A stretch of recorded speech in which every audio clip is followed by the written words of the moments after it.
and they haven't figured out, and it's really showing up a lot right now in this DEI space because we have a society, we're in a place in society right now where there's so much pushback against it.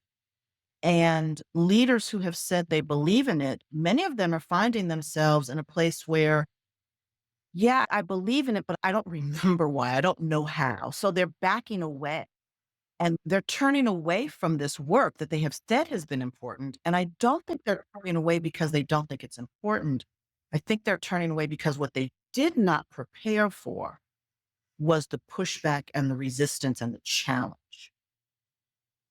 And anytime we have set our North Star, anytime we have said, this is what I'm trying to achieve, we have to recognize that there are going to be barriers to that, no matter what it is. There are going to be barriers.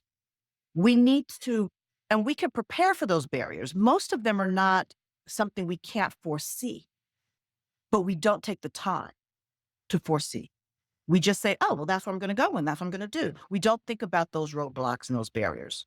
We need to be thinking about those roadblocks and those barriers up front so we can determine how we are going to address them when they inevitably come up, as opposed to saying, oh, never mind, I got to step back because I wasn't expecting it. You should have been expecting it. Yep. And you could have planned for it. Right. And so what we're feel such conviction for, now it's getting hard. Yeah. And we prepared for that. Well, and I think, I think some groups of people have been prepared and have like, okay, well, sure, there's pushback about this. We're not surprised. And we're going to just keep on doing what we need to do, but others haven't. And so change is hard, it's overwhelming. And so, how do these organizations continue to be transformational and impactful in the work that they're doing? And even if they still believe in their core that DEI is important, but they can't publicly shout it from the rooftops. It's a good question. And, one of the things that I find interesting in a place where I feel as though some of our DEI work has almost in a sense set itself up for this moment is we talk about it as a thing, right? We talk about it as something separate. And it's never been something separate. And it shouldn't be something separate. And that's why my focus is on organizational culture. How do you create cultures where people can thrive? How do you create cultures where people do feel as though their ideas are not just welcomed, but enabled? How do you enable people sharing their ideas? How do you show that you value those ideas? So this isn't about a separate program or a separate initiative. It's not even about a separate office. When you think about DEI, it is the way in which your organization simply functions. It is the culture, it is the goals and the behaviors and the values and the belief system that are embedded in your organization that support your organization achieving its goal and support the people in that organization. It's not something separate. So I think part of your question was like, how do they do that? It has to be, you have to start with that North Star. If you don't have that North Star, then, and you haven't figured out exactly how you're going to reach that North Star, which again is your eye, how do we illustrate this in our head? It's very easy to get off balance. It's very easy to step outside of those things that we say are important to us and not even realize that we've stepped outside of them. We've never aligned the behaviors with the words.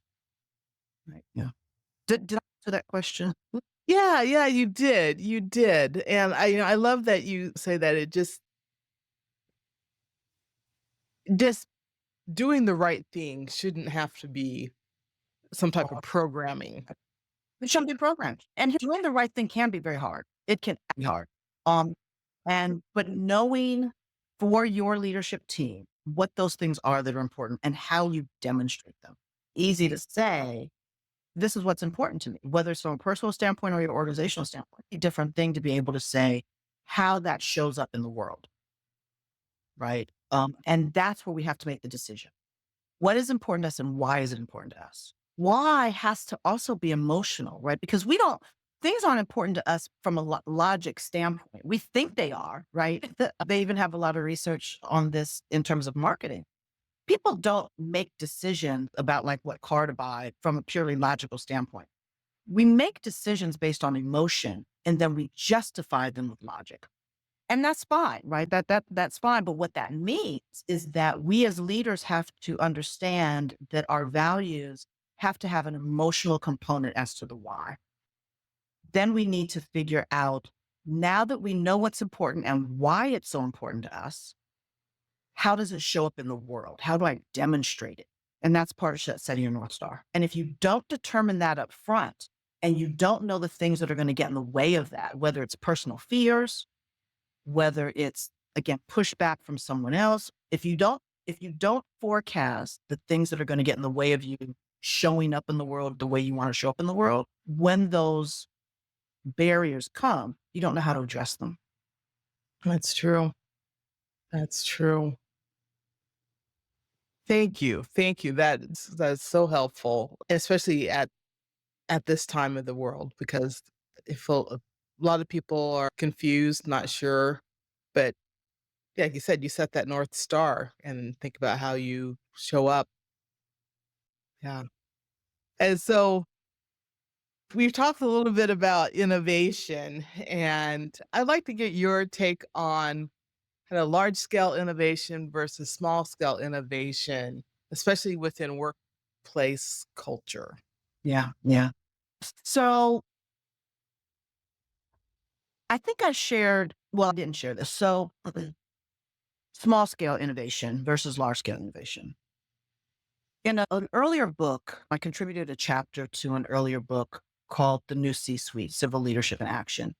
And what I talked about was a small scale innovation, really, which is how do you welcome, enable, and value employee ideas so that that's part of creating an inclusive space, right? That's just one thing you can do to try and create an inclusive space.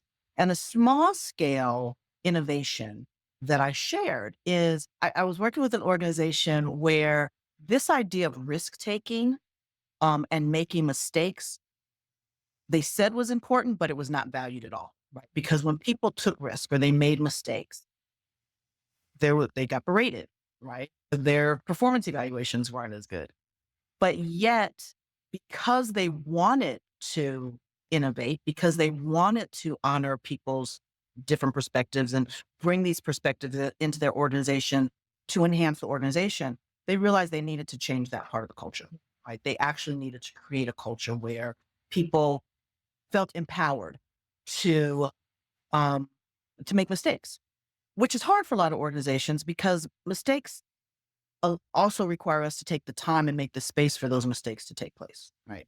And sometimes they cost money. And sometimes it costs money, right? But they wanted to create this space. So a small scale innovation that we did was to create an electronic or digital failure wall where I had the leaders go in to this failure wall and say some of the mistakes they made, what they learned from those mistakes, and what the outcomes were, right? So let's talk about the mistake because we've all made mistakes, right? And what happens if we don't talk about our mistakes, we pretend that we haven't. And then when someone else makes a mistake, they feel bad because they think no one else has done. I asked the leaders to go in and start talking about the mistakes. And I don't mean mistakes they made 20 years ago. I mean mistakes they made last week, right?